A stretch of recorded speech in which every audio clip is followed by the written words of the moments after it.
compose a sentence? Unsaon pag-compose of sentence? Kabamon sa sentence?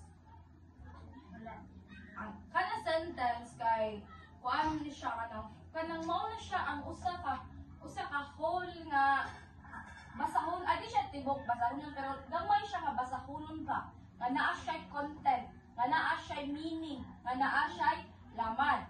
Okay, so unsay tawag ani? Point. Kani question mark. Kani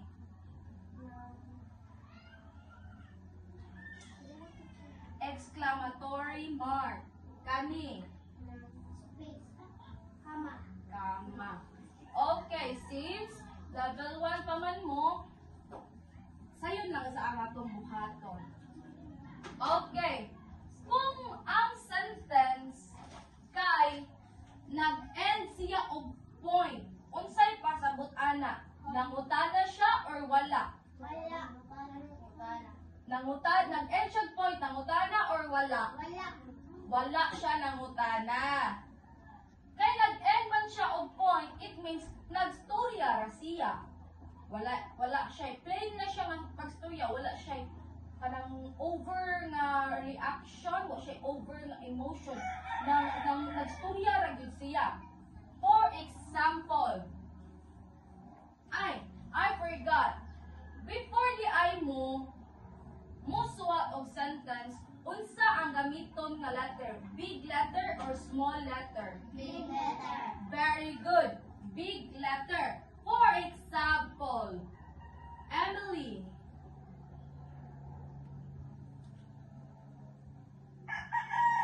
went to the zoo.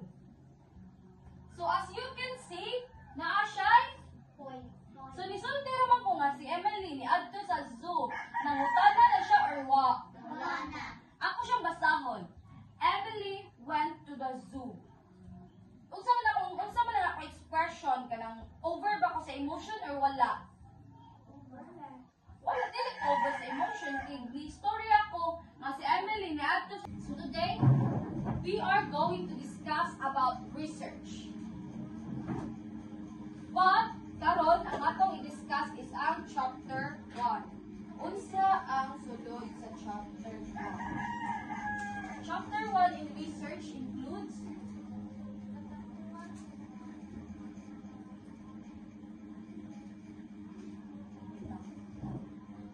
take note of this.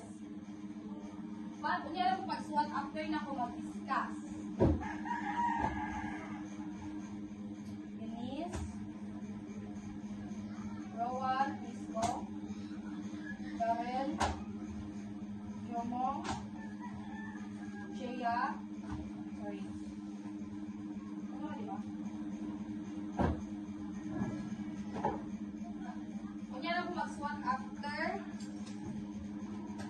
nako mag-discuss kay di ko ganag any interaction sa akong klase. Okay. So in chapter 1, sa chapter 1, makita ninyo ang introduction sa inyong topic. Introduction of your topic. So next month, you are going to start making your research. Since chapter 1 ba lang atong i-discuss karon, I will give you 2 weeks every chapter na magbuhat mo sa inyong research, okay? So, introduction of your topic. Sa chapter 1, di na nakita kung unsay sunod sa inyong topic. I-introduce ninyo ang inyong topic. Yes, i-introduce ninyo ang inyong topic. So, sure, unsay na sa chapter 1. Sa chapter 1 na atay itawag ang background of the study.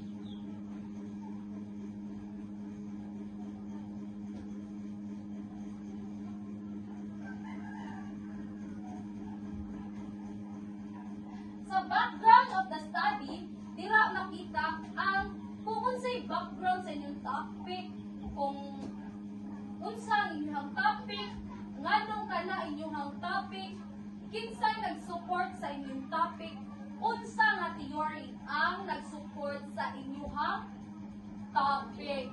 So, sa background of the study, dili makita ang what's your topic,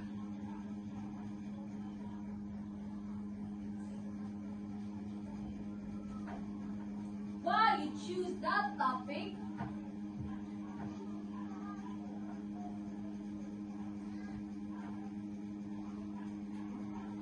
Good afternoon, class. Good afternoon, Teacher Nisan. Today is memorization day. Go ahead and start. First car wash. Larry's car is 3 months old. He drives to a car wash. It is his car's first car wash. The car's has the car with soap, water, and soap brushes. The car becomes shiny and very clean. Very good. Good. First car wash. Larry's car is 3 months old. He drives to a car wash. It is his first car wash. The car has some good wash with soap, water, and soap brushes. The car becomes shiny and very clean. Very good.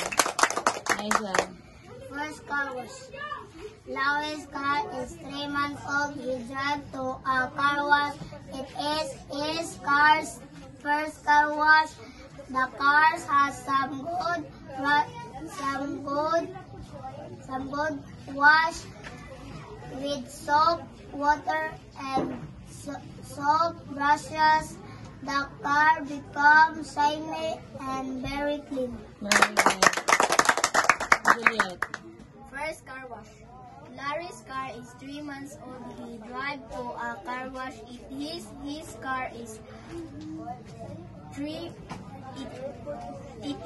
his car's first car wash. The car has some good wash with soap, water, and soap brushes. The car becomes shiny and very clean. Very good. First car wash. Larry's car is 3 months old. He drives to a car wash. It is his car's first car wash.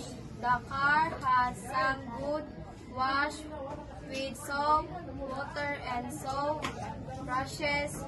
The car becomes shiny and clean. Very good. First car wash. Larry's car is 3 months old. He drives to a car wash.